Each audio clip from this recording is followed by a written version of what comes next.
ಇಂದಿನ ಆನ್ಲೈನ್ ಕ್ಲಾಸಿಗೆ ತಮಗೆಲ್ಲರಿಗೂ ಸ್ವಾಗತ. ಹಿಂದಿನ ಕ್ಲಾಸಲ್ಲಿ ನಾವು ವೈರಿಂಗ್ ಇನ್ಸ್ಟಾಲೇಷನ್ ಆ್ಯಂಡ್ ಅರ್ಥಿಂಗ್ ಬಗ್ಗೆನೇ ಬೇಸಿಕ್ ರೂಲ್ಸ್ ಏನು ಅಂತ ನೋಡಿದ್ದೀವಿ.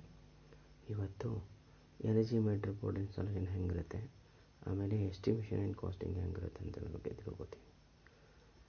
ಸೊ ಇವು ಫಸ್ಟ್ ಆಫ್ ಆಲ್ ನೋಡೋಣ energy meter board installation. So purpose of rod jumper, ಇದರಲ್ಲಿ ರಾಡ್ ಜಂಪರ್ ಉಪಯೋಗ ಆಗುತ್ತೆ, ಅದು ಏನು ಅಂತ ಫಸ್ಟ್ ನೋಡೋಣ. The purpose of the rod jumper, the purpose of the roll jumper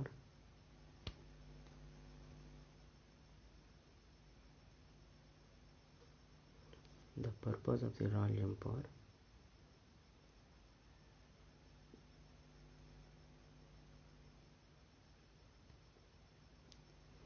the purpose of the roll jumper is to make holes in the brick. and ಈಗ BRICS ಅಲ್ಲಿ holes ಮಾಡಲಿಕ್ಕೆ ಉಪಯೋಗ ಮಾಡುತ್ತೆ ಇದು ರಾಲ್ ಜಂಪರು. ಈ ರಾಲ್ ಜಂಪರು ಹೆಂಗಿರುತ್ತೆ ಅಂತ ಇಲ್ಲಿ ನೋಡೋಣ. ಸೊ ಇದಕ್ಕೊಂದು ಹೋಲ್ಡರ್ ಇರುತ್ತೆ, ಒಂದು ಬಿಟ್ ಇರುತ್ತೆ, ಎರಡು ಇನ್ಸರ್ಷನ್ ಮಾಡಿರ್ತೀವಿ.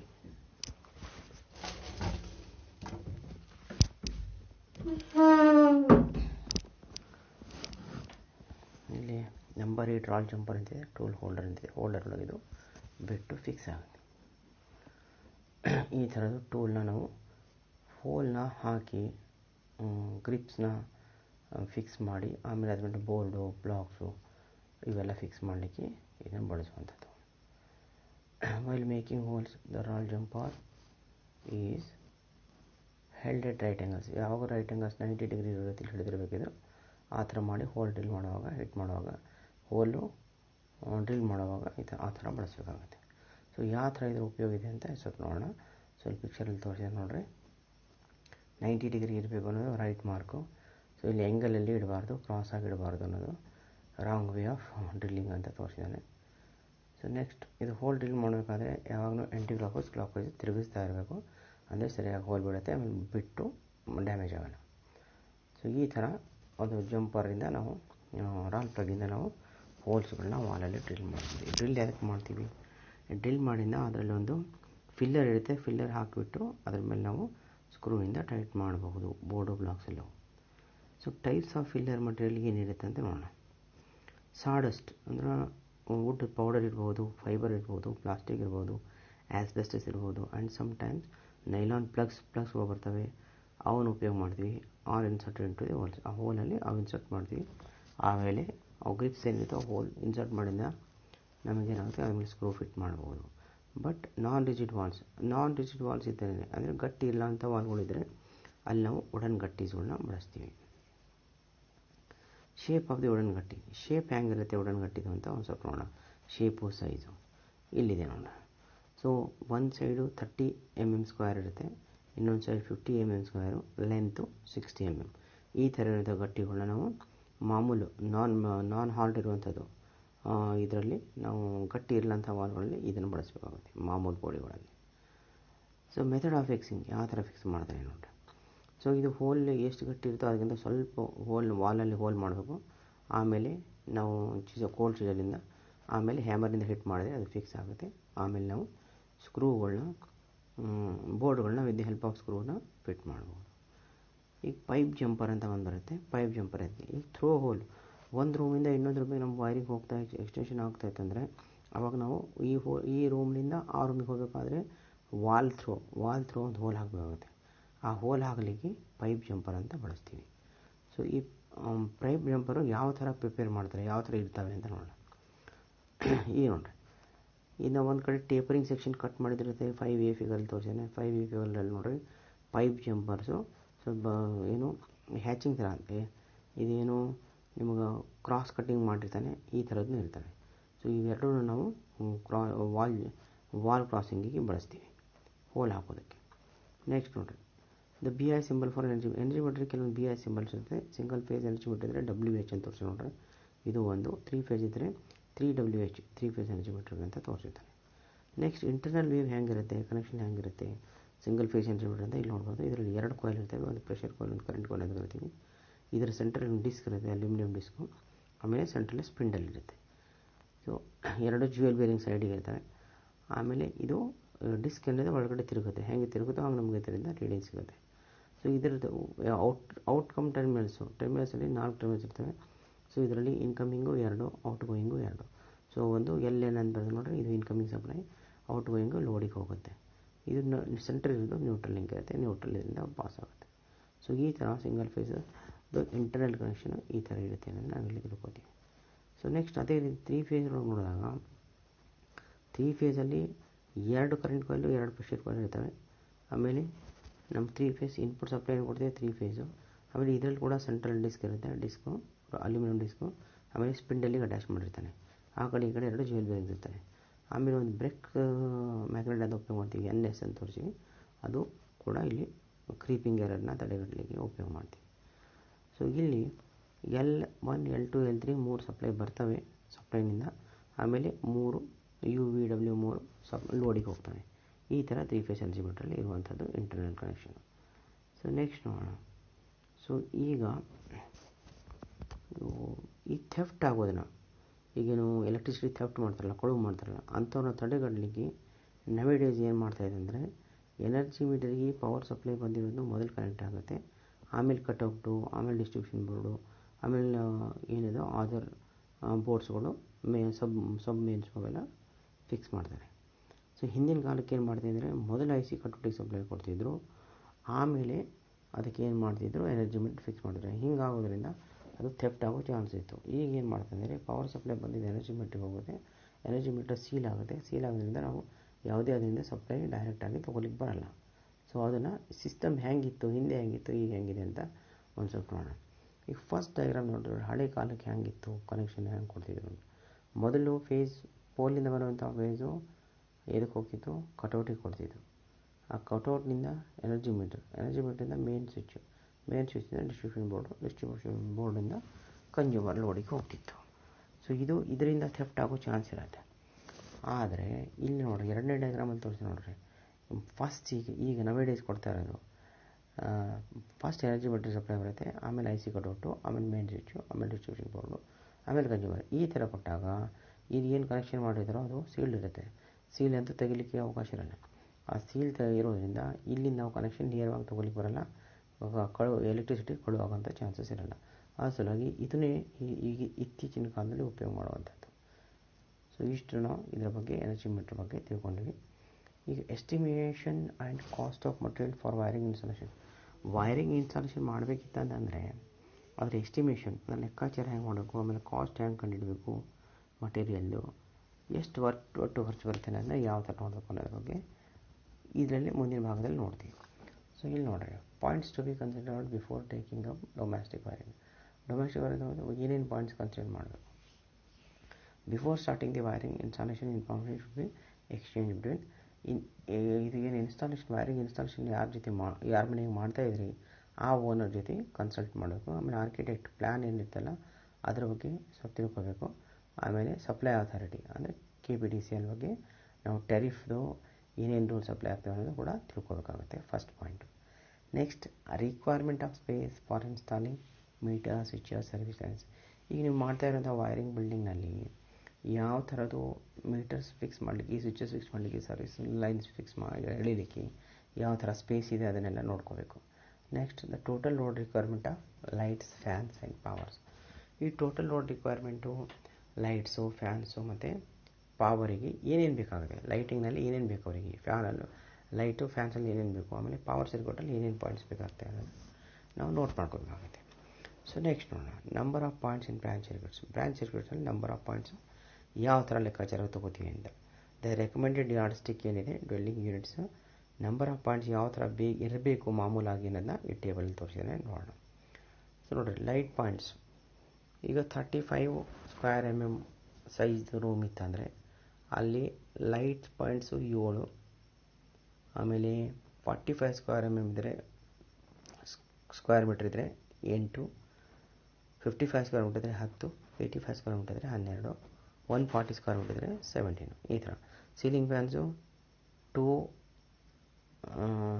35 ಸ್ಕ್ವೇರ್ ಮೀಟ್ರ್ ಇದ್ದರೆ 3 to 2, 2 to 3 ಅಂತಲೇ ಇದು 45 ಇದ್ದರೆ, ಆಮೇಲೆ 55 ಇದ್ದರೆ 4 to 3, ಆಮೇಲೆ 4 to 5 ಏನು 85 ಇದ್ದರೆ, 140 ಇದ್ದರೆ 5 to 7. ಸೊ ಈ ಥರ ಏನು ಎಲ್ಲೆಲ್ಲಿ ಎಷ್ಟೆಷ್ಟು ಬೇಕಾಗ್ತವೆ, ಯಾವ್ಯಾವ ಸೈಜಿಂದ ರೂಮಿಗಳನ್ನ ಇದು ತಿಳಿಸ್ಕೊಡುತ್ತೆ ನಮಗೆ. ಸೊ ಈ 5 ಆಂಪಿಯರ್ ಸಾಕೆಟ್ ವೋಲ್ಟೇಜ್ ಇಲ್ಲಿ ಯಾವ ಥರ ಯೂಸ್ ಮಾಡುತ್ತೆ, 35 ಇದ್ದರೆ 2, ಆಮೇಲೆ 45 ಸ್ಕ್ವೇರ್ ಮೀಟರ್ ಇದ್ದರೆ 3, 55 ಸ್ಕ್ವೇರ್ ಮೀಟರ್ ಇದ್ದರೆ 4, 85 ಇದ್ದರೆ 5, 140 ಇದ್ದರೆ 7. 15 ಆಂಪಿಯರ್ ಸಾಕೆಟ್ ಔಟ್ಲೆಟ್ಸು ನೋಡಿರಿ, 45ಗೆ 1, 55ಗೆ 2, ಆಮೇಲೆ 85ಗೆ ಸ್ಕ್ವೇರ್ ಮೀಟ್ರಿಗೆ 3, ಆಮೇಲೆ 140ಗೆ 4. ಈಗ ಬೆಲ್ ಬಜರ್ ನೋಡಿರಿ, ಇವು 55ಗೆ 1, 85ಗೆ 1, ಆಮೇಲೆ 140ಗೆ 1. ಈ ಥರ ನಾವು ಯಾವ್ದು ಸ್ಕ್ವೇರ್ ಮೀಟರಿಗೆ ಎಷ್ಟೆಷ್ಟು ಸೈಜ್ ಇದ್ದರೆ ಅದಕ್ಕೆ ನಾವು ಎಷ್ಟು ಬಳಸ್ಬೋದು ಅನ್ನೋದು ಕ್ಲಿಯರಾಗಿ ಗೊತ್ತಾಯಿತು. ನೆಕ್ಸ್ಟ್ ನೋಡೋಣ. The figures in this table against serial number 2 indicate the recommended number of points and the number of socket outlets ಯಾವ್ಯಾವ ಬೇಕಾಗ್ತವೆ ಅಂತ ಒಂದು ಸ್ವಲ್ಪ ತಿಳ್ಕೊಳ್ಳೋಣ. Recommended schedule of socket outlets recommend ಮಾಡಿರೋಂಥದ್ದು ಯಾವ ಥರ ಇರುತ್ತೆ ಅಂತ. ಸೊ ಈ ಮನೆ ಹೌಸ್ ವೈರಿಂಗ್ ಇನ್ಸ್ಟಾಲೇಷನಲ್ಲಿ, ಸೊ ಅದನ್ನು ನೋಡೋಣ. ಸೊ ನೋಡಿರಿ, ಬೆಡ್ರೂಮ್ ಇದ್ದರೆ 6 ಆಂಪಿಯರ್ ಎಷ್ಟು ಬೇಕು, 16 ಆಂಪಿಯರ್ ಎಷ್ಟು ಬೇಕು ಅನ್ನೋದು ನಾವು ತಿಳ್ಕೊಳ್ಬೇಕು. ಡಿಸ್ಕ್ರಿಪ್ಷನು ಟೇಬಲ್ ಟೂಲಲ್ಲಿ number of socket outlets 6 amperes ಎಷ್ಟು ಬೇಕು, 16 ಆಂಪಿಯರ್ಸ್ ಎಷ್ಟು ಬೇಕು ಅನ್ನೋದು ನಮ್ಗೆ ಕ್ಲಿಯರ್ ಮಾಡುತ್ತೆ. Bedroom 2 to 3 16 amperes 1, living room 2 to 3 16 amperes 2, kitchen 1 16 amperes 2, ಆಮೇಲೆ ಡೈನಿಂಗ್ ರೂಮಿಗೆ 2 6 ಆಂಪಿಯರ್ಸು 1 16 ಆಂಪಿಯರ್ಸು, ಗ್ಯಾರೇಜ್ 1 ಆಂಪಿಯರು 1, ಆಮೇಲೆ 16 ಆಂಪಿಯರ್ಸು 1. ಫಾರ್ ರೆಫ್ರಿಜರೇಟರಿಗೆ 16 ಆಂಪಿಯರ್ಸ್ 1, ಫಾರ್ ಏರ್ ಕಂಡೀಷನರಿಗೂ 1 16 ಆಂಪಿಯರ್ಸ್. ಆಮೇಲೆ ವರಾಂಡಾದು ಇದ್ದರೆ 1 per 10 metre square, 10 metre square ಏರಿಯಾಕ್ಕೆ 1 ವರಾಂಡಾನಲ್ಲಿ, ಆಮೇಲೆ 16 ಆಂಪಿಯರ್ಸ್ 1. ಬಾತ್ರೂಮ್ ಇದ್ದರೆ 1 ಈಚ್. ಈ ಥರ ನಮಗೆ ರಿಕ್ವೈರ್ಮೆಂಟ್ ಇರುತ್ತೆ, ಸ್ಟ್ಯಾಂಡರ್ಡ್ ರಿಕ್ವೈರ್ಮೆಂಟ್ ಇದೆ. ಸೊ ಈಗ ನೋಡೋಣ, for conduit wiring system the work should be. ಈ ಕಾಂಡ್ಯೂಟ್ ವೈರಿಂಗ್ ಸಿಸ್ಟಮ್ ನೀವು ಏನಾರ ಮಾಡ್ತಾ ಇದ್ದೀರಿ ಅಂದರೆ ಯಾವಾಗ ವರ್ಕ್ ಶುರು ಮಾಡಬೇಕು ಅನ್ನೋದ್ರ ಬಗ್ಗೆ ಒಂದು ನೋಡೋಣ. ಸೊ ಇದರಲ್ಲಿ the work should start before finishing the work like plastering has began. Plastering ಮಾಡೋದಕ್ಕಿಂತ ಮುಂಚೆನೇ ಕಾಂಡ್ಯೂಟ್ ವೈರಿಂಗ್ ಮಾಡೋದಿದ್ರೆ ನಾವು ಶುರು ಮಾಡೋಕ್ಕಾಗುತ್ತೆ. So for surface wiring system however work should begin.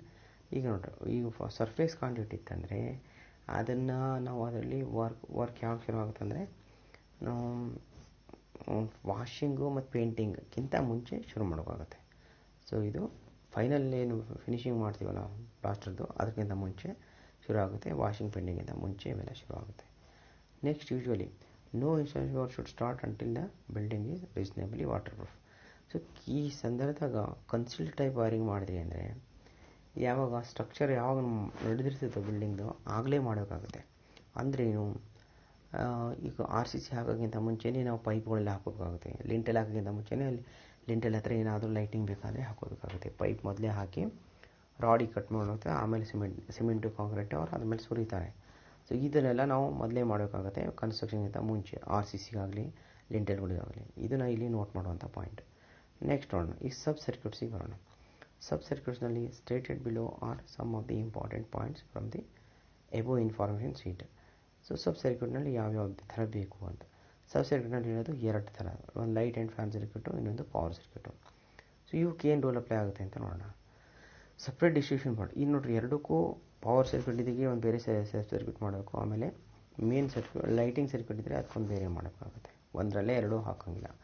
So ಈಗ the load on light fan sub circuit. Light fan ಇತ್ತಂದರೆ light ಮತ್ತು fan ಸಬ್ circuit ಇದ್ದರೆ ಅದರಲ್ಲಿ ನಾವು ಏನು ಲೋಡ್ ಹಾಕ್ತೀವಿ ಅದು ಎಷ್ಟು ಇರಬೇಕು ರೀ, 800 ವ್ಯಾಟ್ಸ್ ಇರಬೇಕು, ಅಥವಾ 10 ಪಾಯಿಂಟ್ಸ್ ಮಾತ್ರ ಆಗಬೇಕು, ಅದಕ್ಕಿಂತ ಹೆಚ್ಚು ಆಗಬಾರ್ದು. ಒಂದು ವೇಳೆ ಹೆಚ್ಚಾದರೆ ಇನ್ನೊಂದು ಸಬ್ ಸರ್ಕ್ಯೂಟ್ನ ಮಾಡಬೇಕಾಗುತ್ತೆ. ನೆಕ್ಸ್ಟ್ ನೋಡಿರಿ, ಮಿನಿಮಮ್ಮು ಲೈಟಿಂಗ್ ಸರ್ಕ್ಯೂಟ್ನಲ್ಲಿ 2 ಸಬ್ ಸರ್ಕ್ಯೂಟ್ ಇರಬೇಕು ರೀ. ಸಪೋಸ್ ಇನ್ ಕೇಸ್ ಯಾವುದೋ ಕಾರಣಕ್ಕೆ ಫಾಲ್ಟ್ ಬಂದು ಫೇಲ್ ಆಯ್ತಂದರೆ ಇನ್ನೊಂದು ವರ್ಕ್ ಮಾತಾಡಬೇಕು. ತುಂಬ ಇಡೀ ಬಿಲ್ಡಿಂಗ್ಗೆ ಕತ್ಲಾಗುವಂಥ ಚಾನ್ಸಸ್ ಇರಲ್ಲ. ಆ ಸಲುವಾಗಿ 2 ಸಬ್ ಸರ್ಕ್ಯೂಟ್ ಮಾಡೋದು ಬೆಟರು ಅಂತ ಹೇಳ್ತಾರೆ. ನೆಕ್ಸ್ಟ್, ಈಗ ಪವರ್ ಸರ್ಕ್ಯೂಟಿಗೆ ಬಂದಾಗ ಪವರ್ ಸರ್ಕ್ಯೂಟ್ನಲ್ಲಿ 3000 ವ್ಯಾಟ್ಸ್ ಲೋಡ್ ಲಿಮಿಟ್ ಇರುತ್ತೆ, ಅಥವಾ 2 ಪಾಯಿಂಟ್ಸ್ ಅಂದರೆ 1.5 ವ್ಯಾಟ್ಸ್ 1.5 ಕಿಲೋ ವ್ಯಾಟ್ಸ್ ಈಚ್ ಇರ್ತವೆ.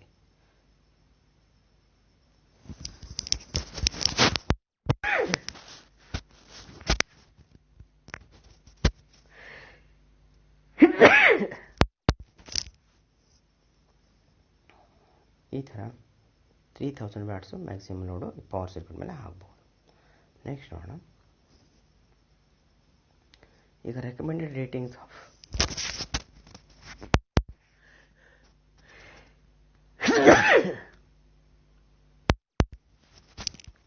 ಈಗ ಐಟಮು ರೆಕಮೆಂಡೆಡ್ ರೇಟಿಂಗ್ ಇನ್ ವ್ಯಾಟ್ಸಲ್ಲಿ ಯಾವುದಾದ್ರೂ ರೇಟಿಂಗು ಏನೇನು ಇರ್ತವೆ, ಎಷ್ಟು ವ್ಯಾಟ್ಸ್ದು ಇವು ನಮ್ಮದು ಕನ್ಸ್ಯೂಮಿಂಗ್ ಡಿವೈಸ್ ಇರ್ತವೆ ಅಂತ ಸ್ವಲ್ಪ ನೋಡೋಣ. ಇನ್ಕಂಡೆಸೆಂಟ್ ಲ್ಯಾಂಪ್ 60 ವ್ಯಾಟ್ ಇರುತ್ತೆ, ಸೀಲಿಂಗ್ ಫ್ಯಾನ್ 60 ವ್ಯಾಟ್ಸ್, ಪವರ್ ಎಷ್ಟಿರುತ್ತೆ ಅಂತ ತಿಳ್ಕೊತಾ ಇದ್ದೀವಿ.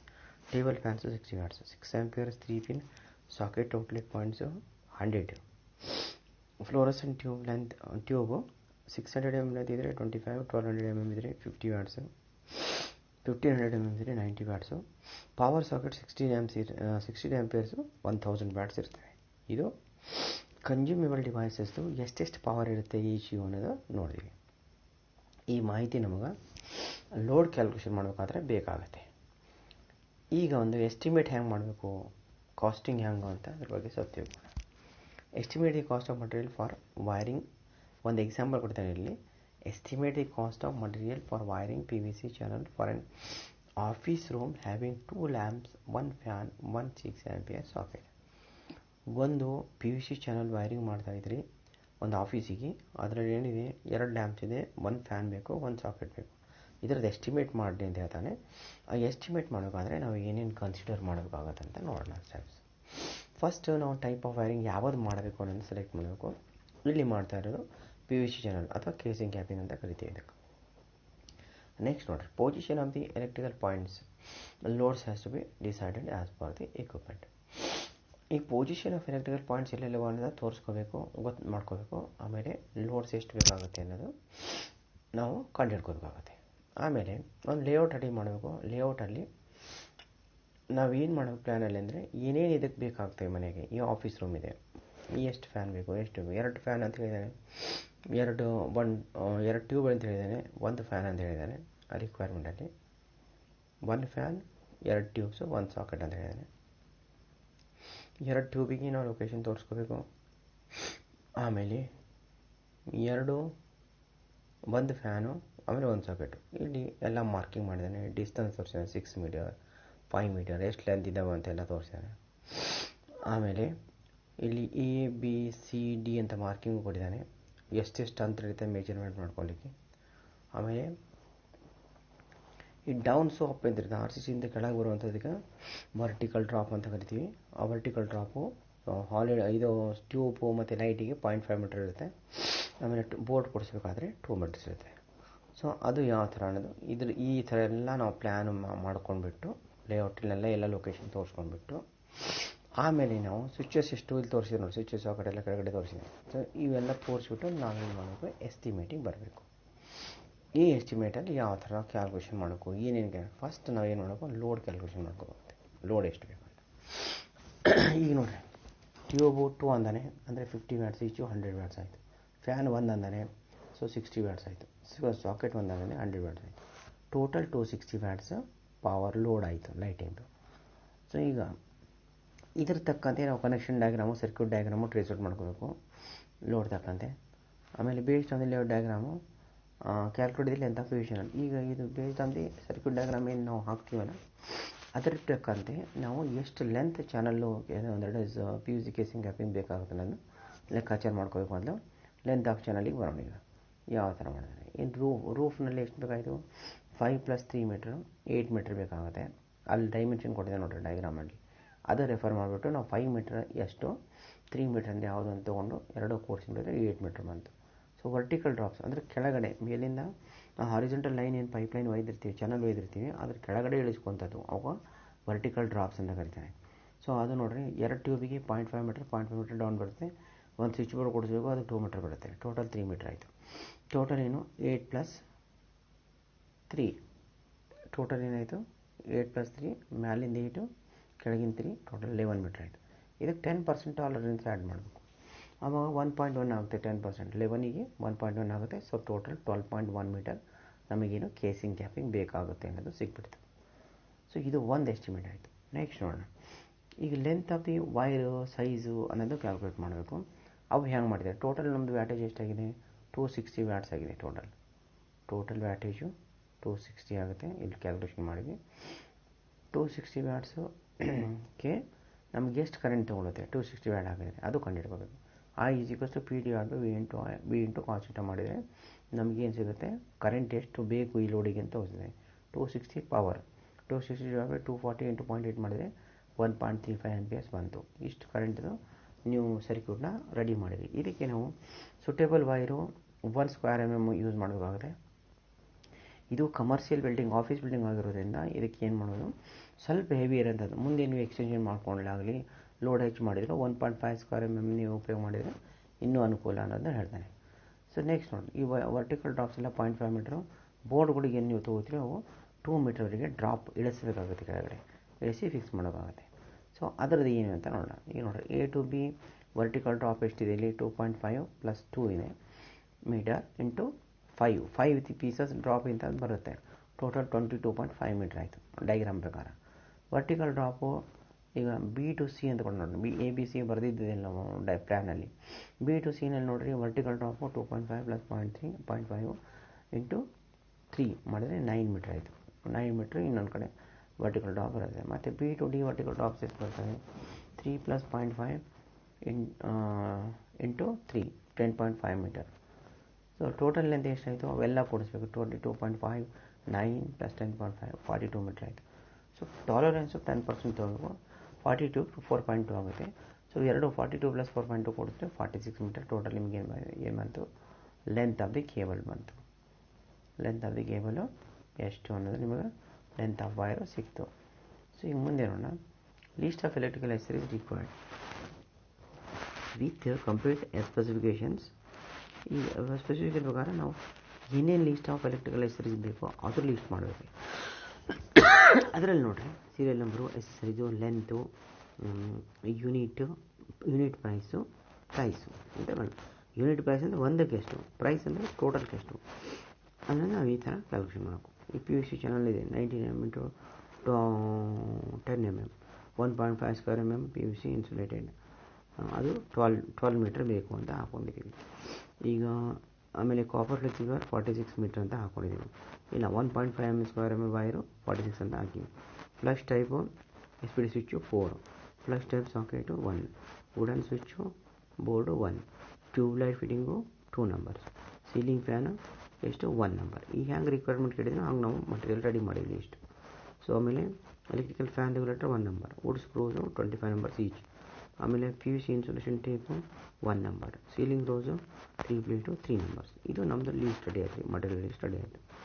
ಸೊ ಇದರಿಂದ ನಾವು ಮಾರ್ಕೆಟ್ ರೇಟ್ ಹೆಂಗಿರುತ್ತೋ ಹಂಗೆ ನೋಡಿಬಿಟ್ಟು ನಾವಿಲ್ಲಿ ಒಂದಕ್ಕೆ ಎಷ್ಟು ರೇಟ್ ಇದೆ ಅಂದರೆ ರೇಟ್ ಹಾಕೋಬೇಕು. ಆಮೇಲೆ ಎಷ್ಟು ಡೌನ್ ಬೇಕು, ಈಗ 1 ಮೀಟ್ರಿಗೆ ಎಷ್ಟು ಅಂತ ಹಾಕಿದ್ರೆ 12 ಮೀಟ್ರಿಗೆ ಎಷ್ಟು ಅಂತ ನಿಮಗೆ ಸಿಗುತ್ತೆ. ಅದು ನೀವು ಪ್ರೈಸ್ ಅದರಲ್ಲಿ ಇಡಬೇಕು. ಇವೆಲ್ಲ ಈ ಥರ ಮಾಡಿ ನೀವು ಇಟ್ಟಾಗ ನಿಮಗೆ ಟೋಟಲ್ ಅಮೌಂಟ್ ಎಷ್ಟು ಅಂತ ಇಲ್ಲಿ ಬರುತ್ತೆ.